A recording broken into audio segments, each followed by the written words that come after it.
You have a lot of cushions. Oh, I need a support on my back. I just need one. Right, Mat Waugh's The Fun Factor. We can't be on chapter 22, surely. Oh yes, we must be on chapter 22. Well, I'm getting through it really quickly. Or should I say, I'm getting through it really quickly. A bit late today because you've been doing Joe Wicks this morning. I went out for a run, but thanks for getting up at 6:30 with me. Not. Come on, kids. Been running for 6 weeks now. When are you going to join in? Tomorrow. Right, good. See. Chapter 22, Tiddles. It's like Dad doesn't want us to have any fun, I said to Izzy as she grabbed hold of me and we whizzed down the zip wire.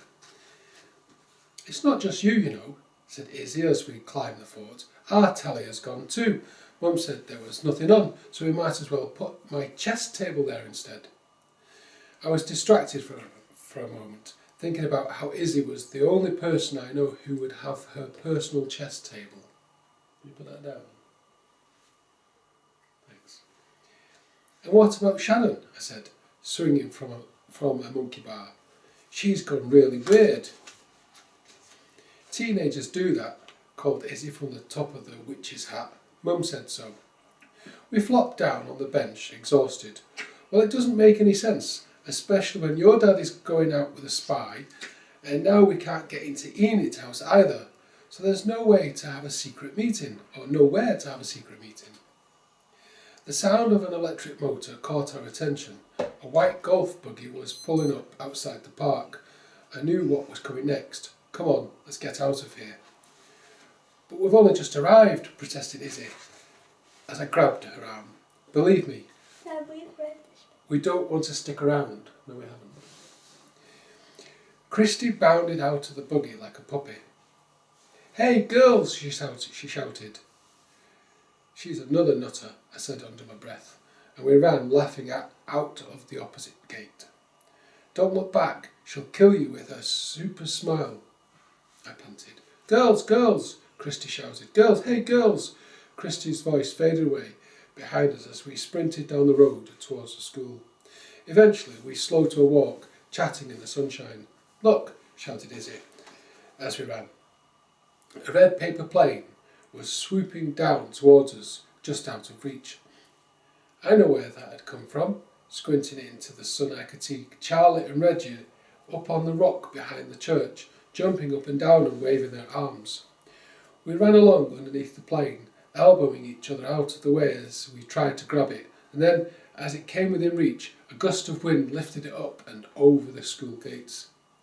Izzy and I watched as it glided down again, circling gently until it came to rest on the windscreen wiper of the only car to be seen on this Sunday afternoon, Mr. Frost's bright, sunshine orange convertible.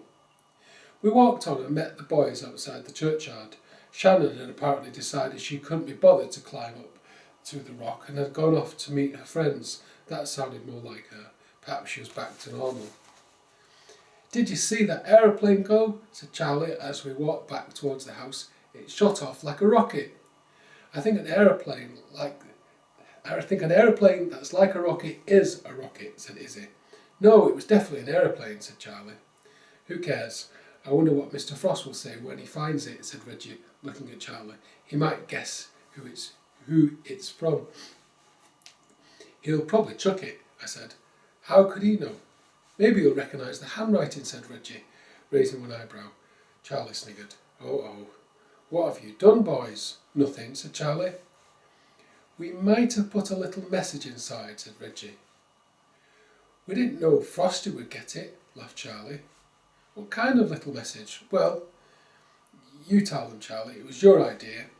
Yeah, but you wrote it. I didn't know how to spell it. What on earth did you write? Asked Izzy. We wrote, if you find this, you smell of a badger. No, if you find this, you smell like a badger. I laughed so hard I had to stop walking.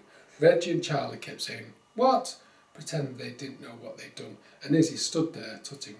On the way home, we passed the shop on the green. On the window was an intriguing sign. The bullies have won. Confectionery sale. Last day. Everything reduced. So that's a sweet shop closing down. I'm surprised, said Izzy. Mrs. Levitt doesn't like being told what to do.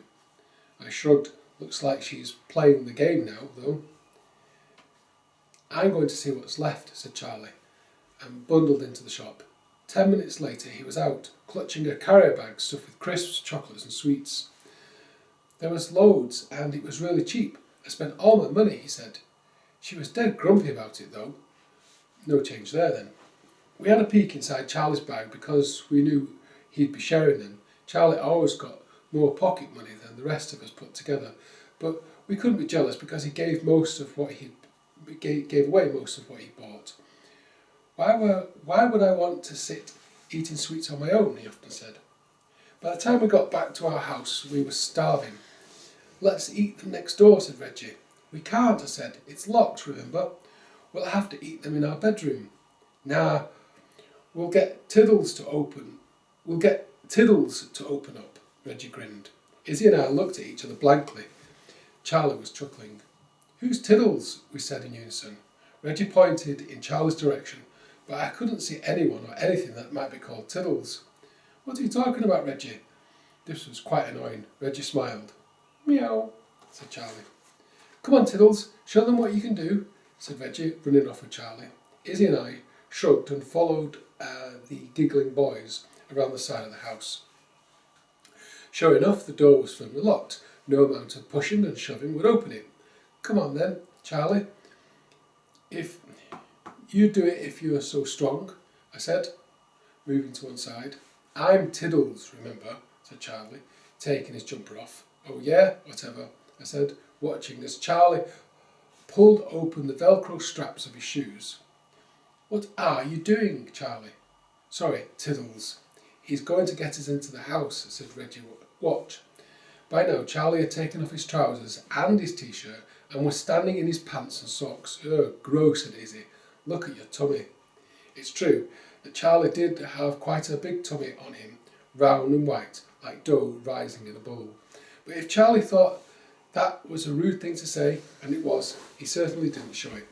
My tummy is brilliant, said Charlie, giving it a slap. Why would you want a little one? Where would you put all your dinner? Good point, I said. And it helps me to get into small spaces, added Charlie, confusingly. Come on then, Tiddles. Let's get inside, said Reggie. For the first time, I noticed that Enid's back door had a cat flap, quite a big one, as cat flaps go. I remembered that not long before Enid had moved out, a man had come round to fit a new one. Dudley was clearly getting too porky for the old one, if a cat can get porky. But this flap certainly wasn't that big. It wasn't like a trap door or anything.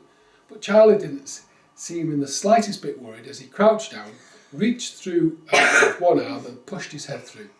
Is this a good idea? Izzy asked Reggie. What if he can't get out? He'll be fine, said Reggie.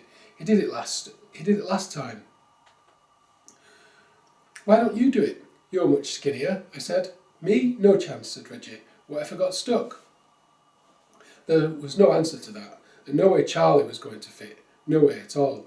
He was now wriggling and twisting, kicking his legs into the air as if that would give him a push. To be fair, he soon managed to get his other arm through and then turned on his side, his head and shoulders inside the house and his big tummy definitely outside. How are you doing, Charlie? Shouted Reggie. Great, came the muffled reply. I don't think I'll need the cream cheese this time.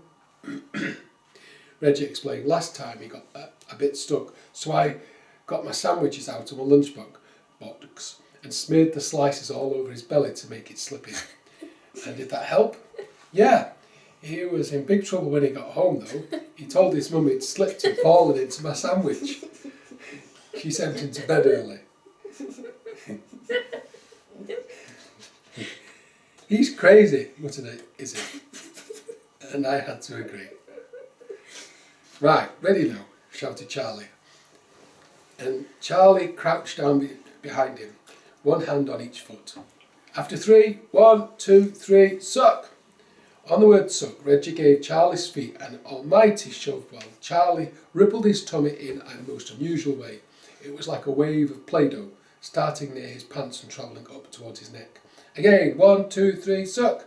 Over and over they did it, and to our amazement, inch by inch, Charlie's tummy inched its way through the cat flap. Finally, he fell down inside the door with a thud. Pulling his feet through, and opened the latch with a beaming smile. See? I couldn't do that if I didn't have a big tummy. Izzy and I couldn't argue with that kind of logic, so we didn't try. We were in. Chapter 23. Emergency Meeting. After Charlie had shown off the red marks on his tummy and got dressed, we sat in a circle on the floor and he shared out the Christmas sweets. Right, I'm calling this an emergency meeting, I said. Emergency? What emergency? Asked Izzy. She means the sweet notice at the shop, said Charlie, tucking into my cheese and onions butters. Are you mad? Have you lot been asleep? About the changes, of course. The bikes, the reflection room, the tally and the internet and the dishwasher and... Okay, said Izzy, we get you. But some of those things are... Great, yes, I know that, Reggie. I said, this was so frustrating. That's really not the point. Reggie shrugged and popped in another fizzy finger. For a moment nobody spoke. So, did you see Melissa go out spying again? Asked Izzy. Yes, I did, I said. Really late. She's definitely up to something. Where did she go? Asked Charlie. I don't know. I fell asleep. Maybe she meets up with other spies, said Reggie. I love pies, said Charlie, his mouth full of crisps. Sometimes I think he does it on purpose. We ignored him. But it has to be somewhere in the village, Izzy pointed out. Maybe not, said Reggie. She's in one of those spy cars, remember? We don't know how fast it goes. She could go right into town or outer space. I sighed. I put my hands on the floor behind my head to make a crab. Anything to stop myself going crazy. Now that was odd. Upside down, something about this room looked different. I don't mean upside down different.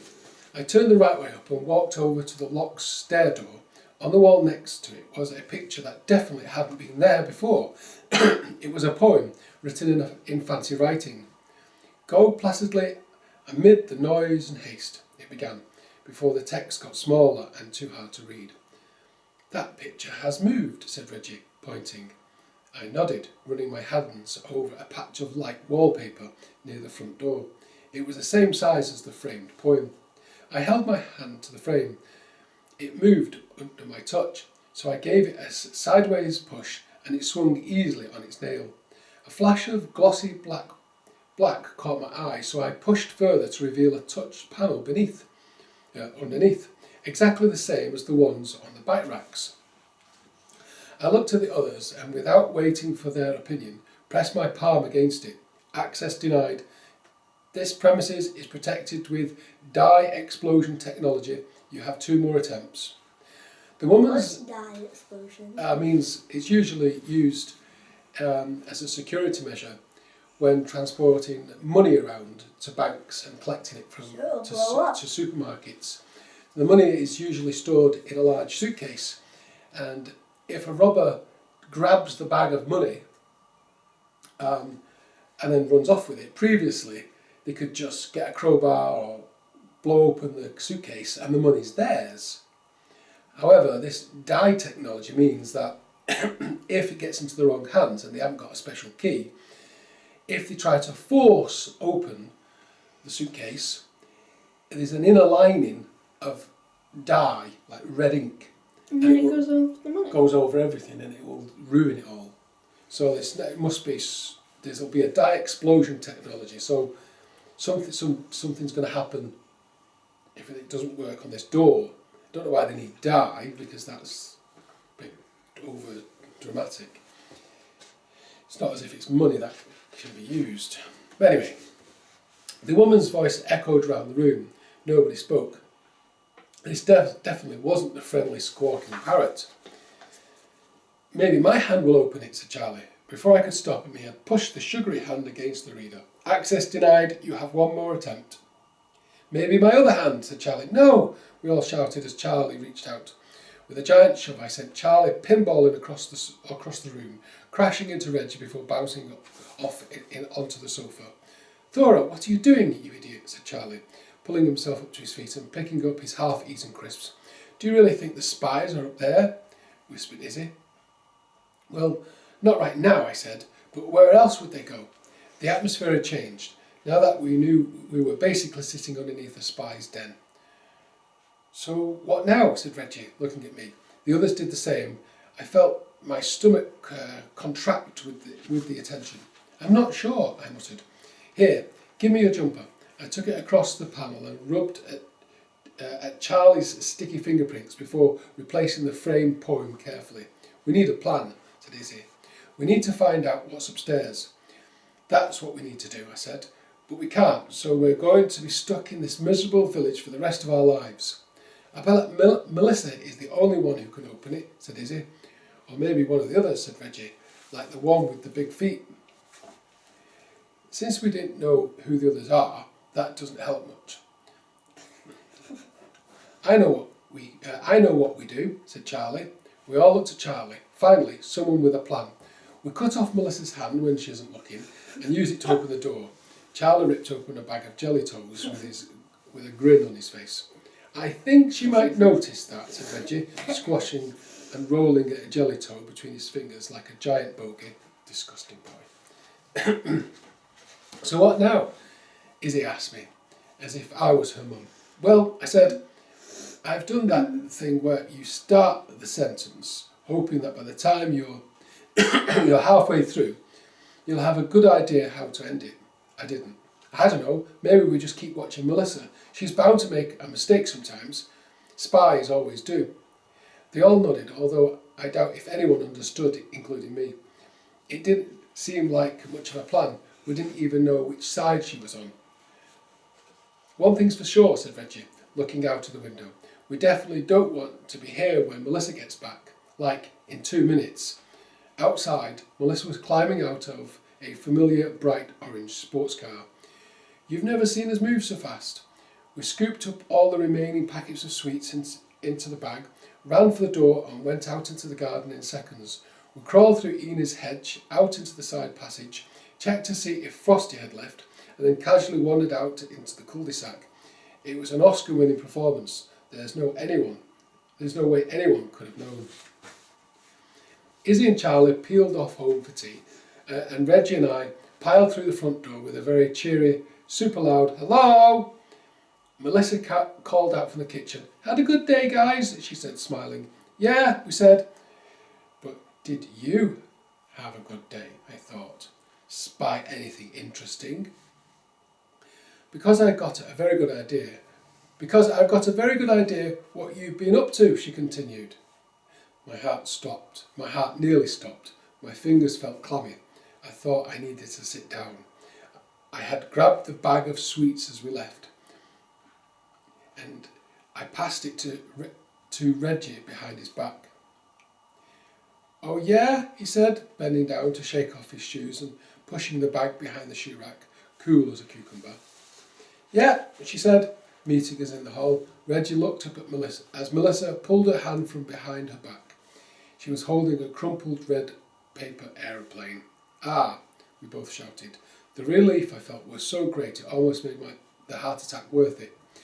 But then we knew where she'd found that paper plane, on Frosty's car,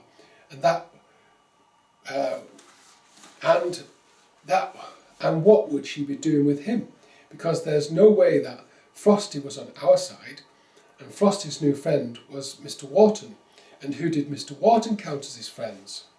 As Reggie disappeared into the kitchen to find out what was for tea, I couldn't help thinking that maybe Melissa wasn't such a smart cookie after all. She'd made a mistake already, like I predicted. Maybe we could outsmart her, get to the bottom of the changes. The big question now, though, could we outsmart everyone? Chapter 24, Road Closed.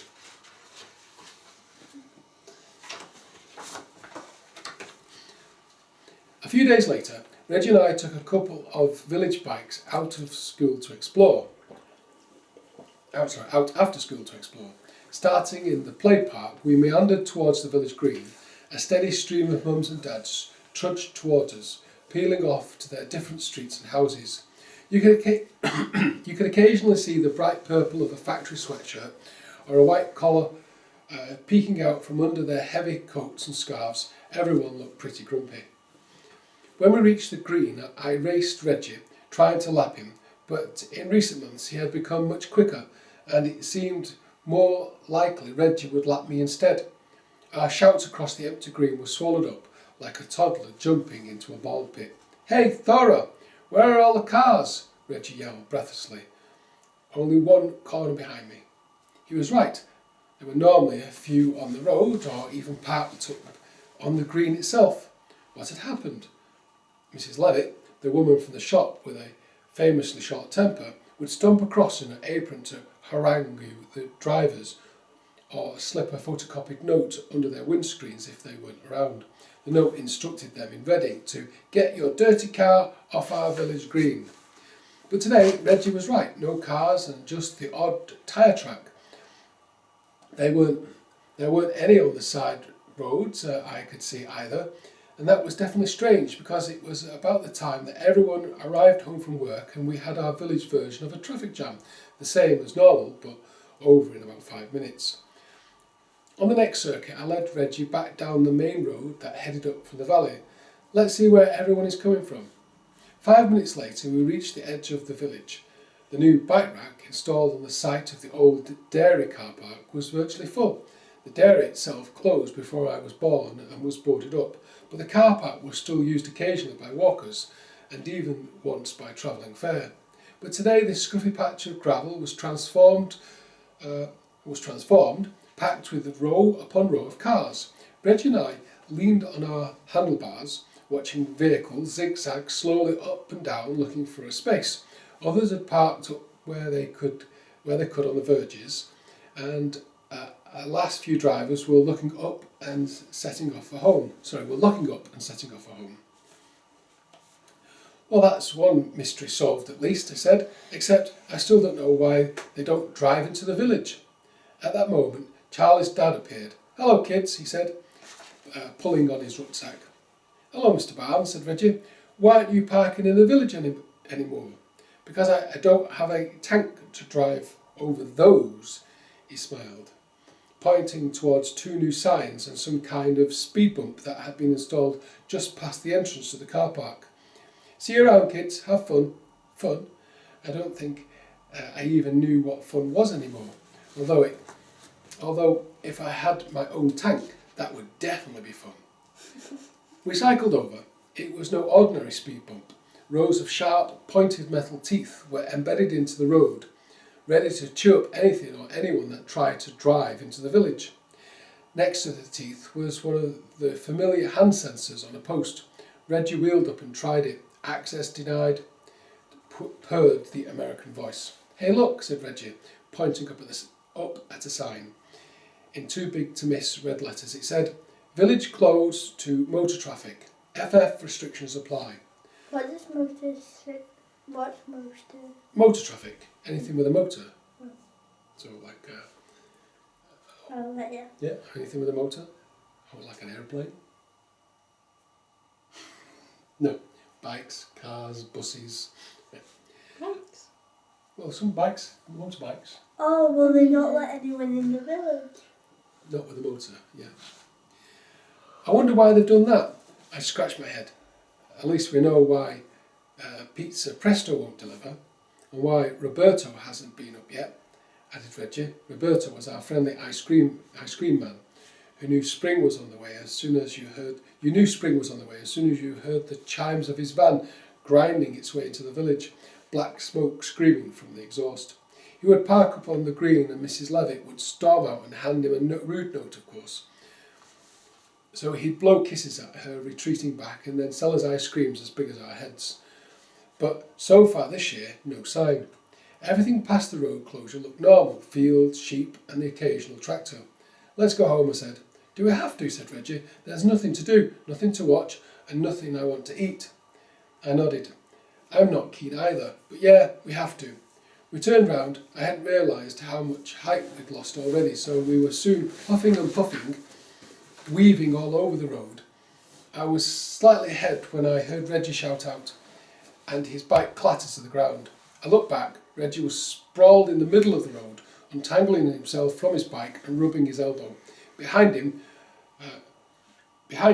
bumper almost over Reggie's back wheel, was a white golf buggy, and emerging from the door, limp by gangly limb, was Mr. Wharton. "Goodness, boy, what's the matter with you?" he said, striding over. "I didn't even know you were there," said Reggie. "You drove up behind me and frightened me off my bike." No, you're quite incorrect," said Mr. Wharton. "You stopped right in front of me. I had absolutely no choice." He looked at me as if wanting my support, which he certainly wasn't going to get. "You okay, Reggie? Want me to fetch Dad?" "No, I'm okay," he said, pulling his bike upright and inspecting his grazed arm. "Well, no harm done," said Mr. Wharton, before turning back towards his buggy. Hey, stop! My buggy, hey!" he shouted. The empty buggy was slowly starting to roll back down the hill. Mr. Wharton broke into a trot and then into a sprint. Hey, put the brake on!" To our amazement, it stopped, just like that. Reggie and I looked at each other. "That's not possible. Cars can't stop themselves like that." "They can if someone does it for you," I said. "Look, there's someone else in there." Sure enough, in the front bench seat we could see the top of someone's head, black hair bobbing. I wasn't sure who it was, but Reggie recognised her immediately. "Melissa! Hey, Melissa!" The head froze for a second before Melissa's face appeared with a sheepish smile. She looked like she'd been caught eating someone else's sweets. "Oh, hi there, kids," she said, reluctantly getting out of the buggy. "Jeff, Mr. Wharton was giving me a lift home, very kind of him." I wondered where Melissa had been to need a lift home, or Mr. Wharton for that matter. I hadn't seen any golf buggies in the car park. Another thing, it wasn't Melissa's home. "Well, you won't be able to get home now." "Not now," said Reggie. It's all closed off." "Don't worry about us." "Well, glad to know you're tickety-boo, young Reginald," said Mr. Wharton. "See you later and—" "Have fun," I muttered under my breath. Not likely, I thought. As he steered his way around us, they headed up the hill, Melissa giving us both a small, awkward wave. "Why do they keep telling us to have fun when they're making it impossible?" Reggie asked. "Someone, somewhere, is determined to make us miserable," I said. "I'm pretty sure I know who. I just don't know why." Continue? Dad's dinner, chapter 25. I sat at the kitchen table with my homework while Dad prepared dinner. Nobody was talking. Dad's dinner. I sat at the kitchen table with my homework while Dad prepared dinner. Homework was taking longer and longer these days, not only because I had more to do, but because there wasn't a reason to rush through and finish. It lasted for hours.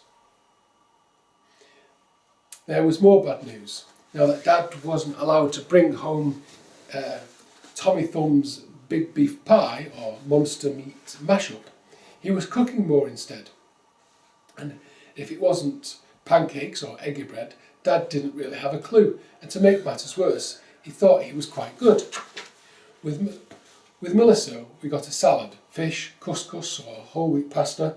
Nothing to make you whoop with joy, but you could eat it. But Dad preferred to take a different approach, one that he said brought out the flavour.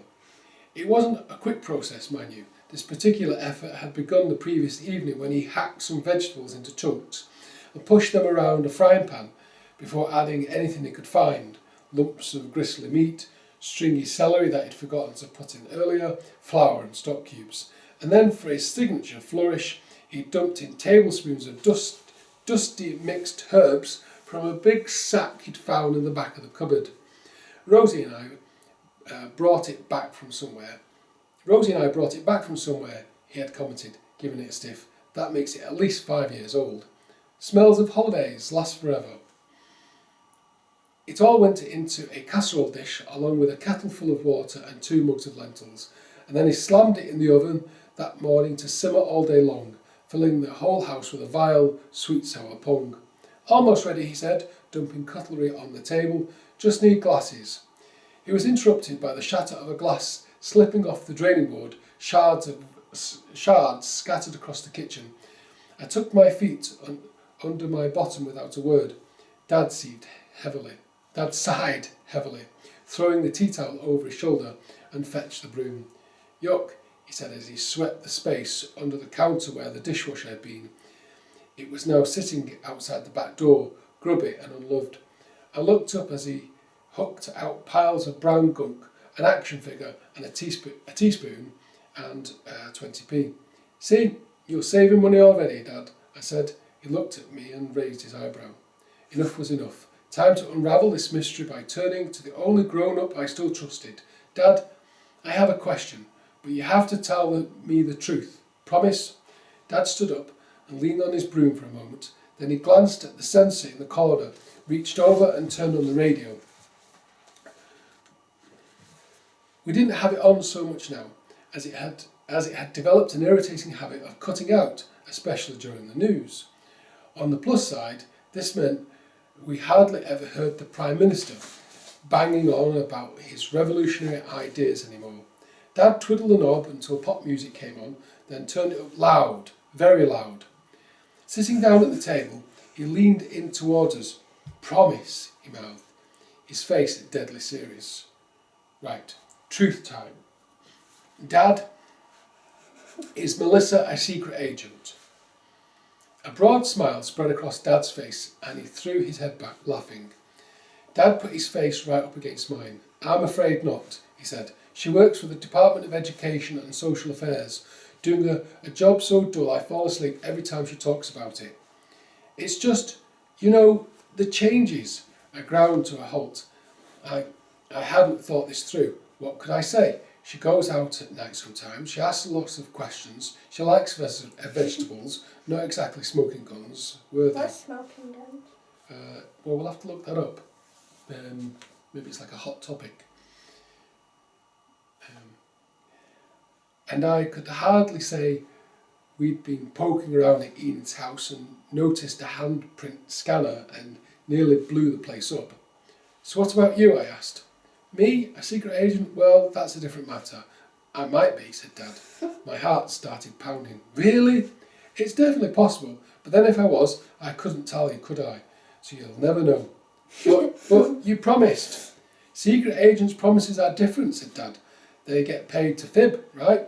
I need to get this dinner on the table before you torture the truth out of me.